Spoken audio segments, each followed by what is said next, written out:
What's up guys, welcome back to another review. There's a pair of headphones that I do not stop talking about, and that's only because I consider them to be the gold standard when it comes to affordable audio, and that is none other than the 6XX by Senheiser. So before we get into the build, I want to get into a little bit of the background. Now the HD6XXs are an exclusive from a website called Drop, and this website is pretty interesting because you're able to request and vote on a wide variety of merchandise, from things like audio gear to clothes, knives, and even gaming accessories. And if a product gets enough requests, they actually add it to the merchandise available for purchase.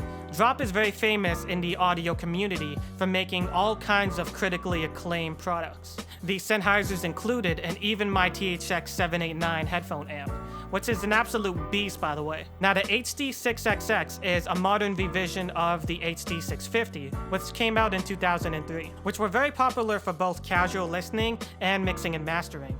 When they first came out, I believe they were roughly around $500, and still are today. What I find the most interesting is that they repackaged a classic headphone with the same drivers, same overall design, for about $200. So is this too good to be true? There's only one way to find out. So build quality. These set of cans are designed to be light and comfortable. The plastic on them isn't anything special, however they feel a little bit sturdy. And they're identical to the old 650 in almost every single way. I heard stories from a lot of people on how they used the 650s for almost 10 years and haven't had any problems with the build, without any significant issues or damages to them. One feature I really like about the Sennheisers is probably the clamp force. They kind of grip the side of your head for a very secure fit. And the pads are very soft and fuzzy, which make them feel quite comfortable. Although I will say, out of the box, the clamp force might feel a little too tight for someone with a larger head. Build quality and comfort gets an 8 out of 10. So sound signature. These are a little dark. The treble is a little bit recessed, yet it still maintains a lot of detail and clarity.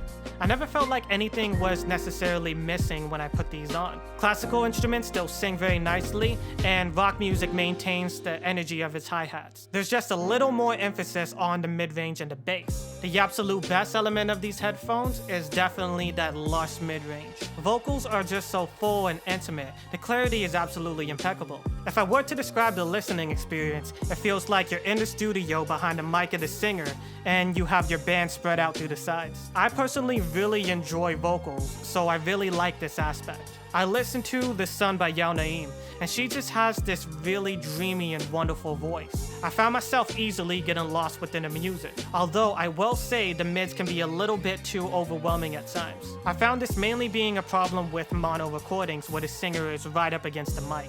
Overall, the vocals are definitely the centerpiece to this headphone's presentation. The upper bass is what I describe as smooth. It does roll off a little bit in the sub-bass region, which is very common among open-back headphones. I find it kind of difficult to judge bass sometimes because a lot of people are very picky on how they want it. Some people prefer an aggressive in-your-face presentation, while others like it more on the clean side.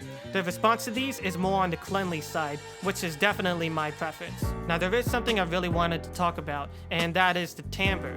Instruments come across as realistic, natural, and accurate. I tried a lot of closed headphones that sound very tinny or boxy, but because of the open back design, it feels like every instrument has its own room to breathe. Separation is excellent. I found that there wasn't a lot of bloom into other frequencies.